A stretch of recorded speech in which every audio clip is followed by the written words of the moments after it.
It was a project for a college, if I recall. It was for the geography department at DePaul University. How did it come to be? Well, the head of the geography department, back in the days when I was finishing my master's work there, was Dr. Hauk. He's still there with the department. And one day we just got talking about some of the unique tours that the DePaul Geographical Society offered. Waterway systems, geological formations, other perhaps more dull and textbook type tours. And knowing of my interest in ghosts and the unusual legends and tales around Chicago, Dr. Hauk asked me if I would put together a bus trip along the lines of previous tours sponsored by DePaul, but this time featuring the haunted and legendary sites. I put together a 5-hour tour. It was sponsored by DePaul, and that particular tour on October the 27th of 1973, the DePaul tour, left the campus with a full bus and a 200-person waiting list. Now, my discovery of Richard Crowe, I also believe was in 73 or 74. It was after the winter and into the spring, at which time I was asked by John Ziamek of the Chicago Sun-Times if he could come along with me on one of my investigations. And from that grew a very large, very long article in the Chicago Sun-Times. Which I read.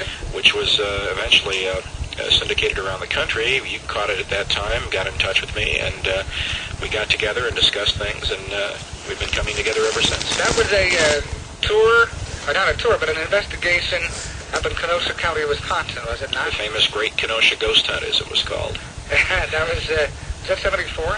That was in 74. Mm-hmm. So we've been talking on the radio almost 10 years. That's right. Oh, that's amazing, isn't it? And I tell you, the stories are just... And we haven't run out of stories yet, have we? No, and I suspect we probably never will. The more people there are, the more ghosts that potentially there are. Is your mail level still running high with people sending you tips and ideas and pictures and things? All the time, Ed. As I mentioned just recently, I've been out a number of nights checking out new stories, new sites. There's always something new in the world of ghosts and the unexplained. What we will do, if you would like to write to Richard, get information about his tour, or have a photograph analyzed, or any kind of thing checked out, we'll give you an address in a couple of minutes if you'd like to write it down. Our number is 591-7200. I'm going to answer the telephone. Linda? Hi. Hi, you call WGN. Good morning. Good morning. I'd like to talk to Richard about images that he was talking about on leaves. Mm-hmm. There was a story going around in my family. My grandmother was permanently handicapped, and she was sitting on a bank near a river, and the tree roots gave out, and the tree had fallen on her.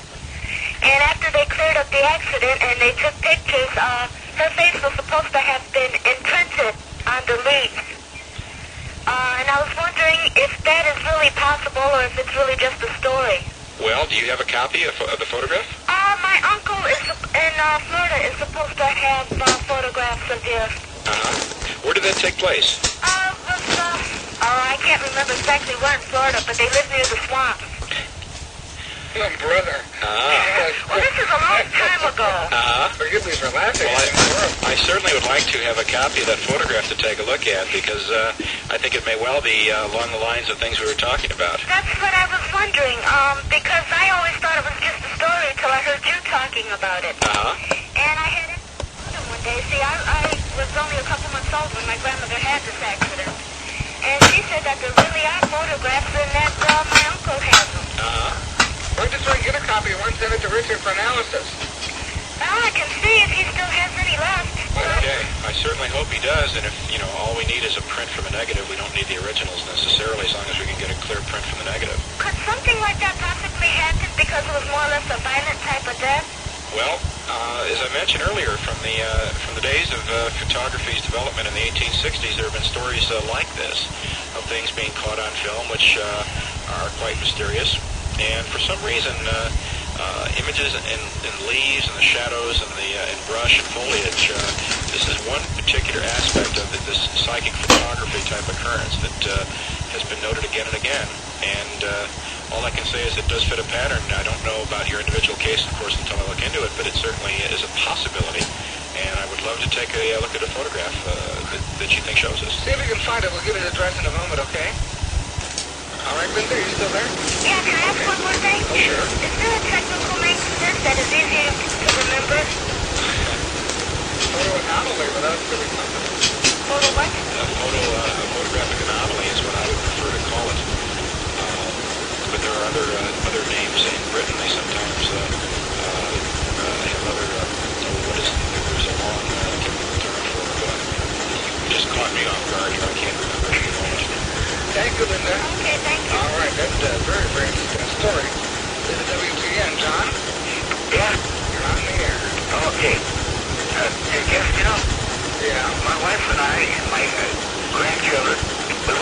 Cleveland, Illinois. There's a picnic ground there.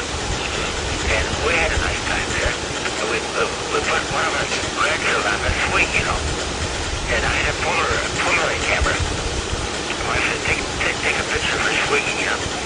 I did. I took a shot of her swinging, you know. I said, okay, fine. When the slide came out, you know, all we saw was the swing. The grandchild was not on the swing. That's not a little unusual. Yeah, you're talking about images being on a photograph. This is an image not being on a photograph. Did anything happen to your grandchild after that? No, nothing, no. But There's no difference, that because my wife is my wife's Mexican, and she's very superstitious, very religious. She destroyed the photograph immediately. how old was the child?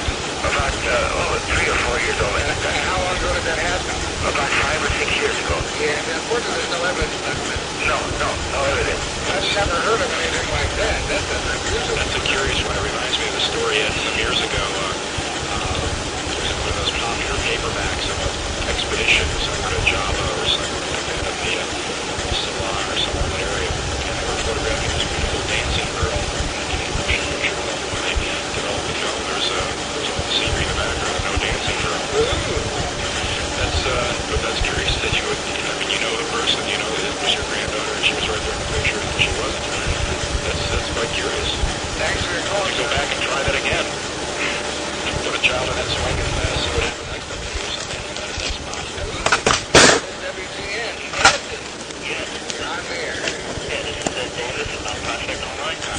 And let me see, I've got a question for Mr. Crowe. First off, I was wondering if anybody's ever tried taking any pictures of the site where John Gacy's house was located to see if anything ever showed up in those photographs.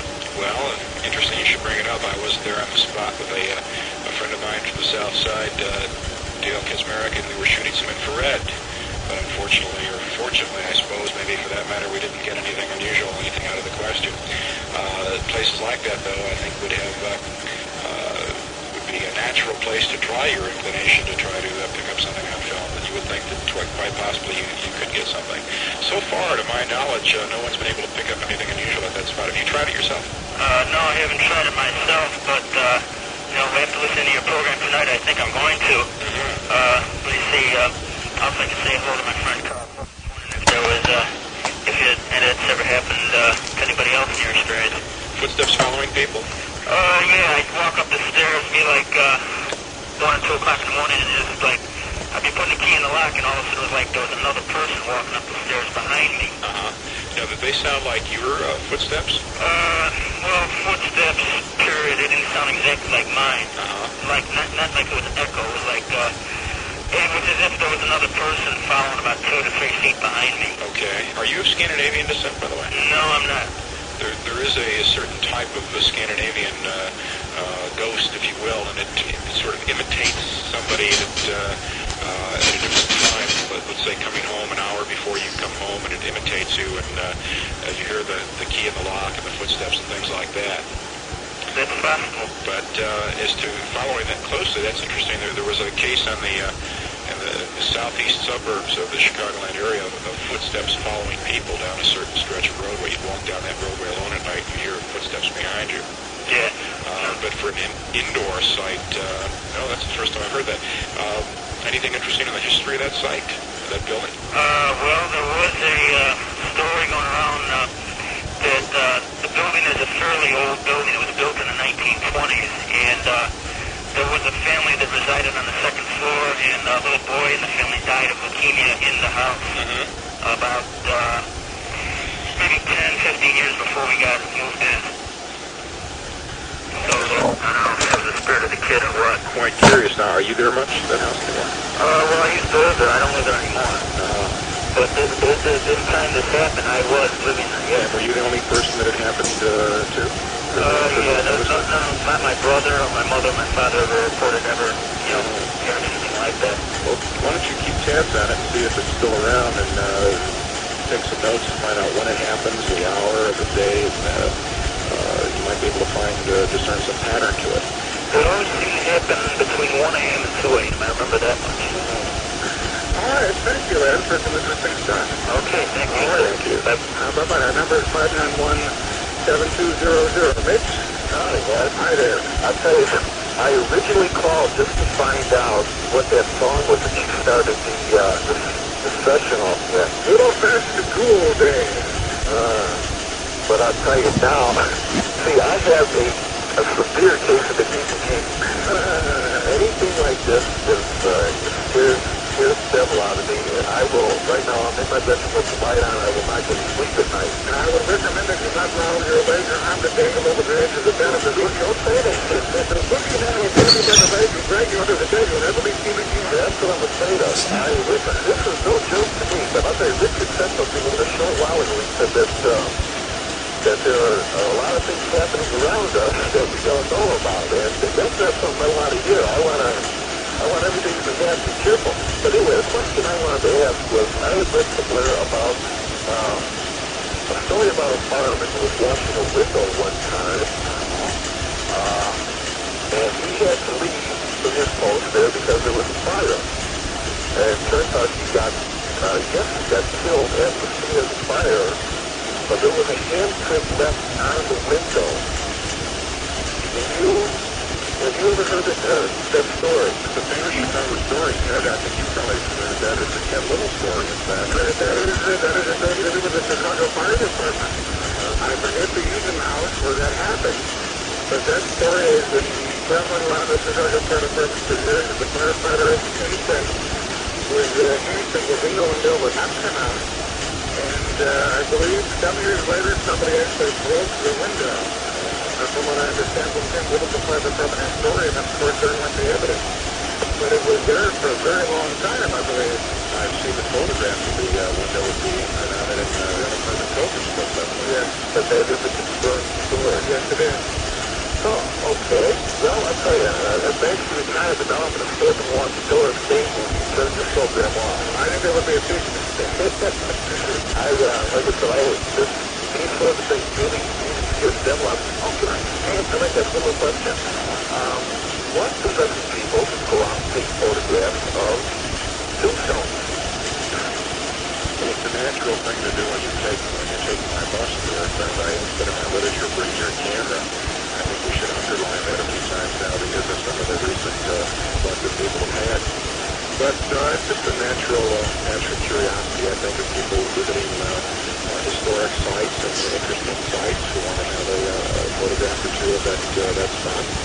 And as I mentioned earlier, there are many things going on, and unless it's brought to your attention that, hey, maybe you should look twice at your picture, at your photograph, I'm sure a lot of people don't even pay attention to it. There's probably photo albums full of ghostly images that people haven't even noticed as being unusual yet. Okay. Well, thanks very much for your time. All right, thank you. Thank you. Join us. Our telephone number is 591-7200. This is Saturday morning. We're going a lot of rain in Fort Common. Periods of rain, continued windy, additional heavy rain and rain today, Saturday, highs in the 40s. Easter Sunday rain, misty weather changes to west snow, high in the 40s. 39 right now out here, 59 at Midway, 41 along Chicago Lakefront. Very windy out of the east at 25 plus. Your brown spots will fade. Use only as directed. My sister Michelle is very smart. She's always telling me something I didn't know. But I was ahead of her on Cuticure soap. She had never heard of combination skin until I told her about it. Now we both use Cuticure. Many women have what we call combination skin. That's because nature made certain areas of your skin ornate and other areas dry. Cuticure medicated soap is designed especially for combination skin. Skin that's part oily and part dry. Cuticure is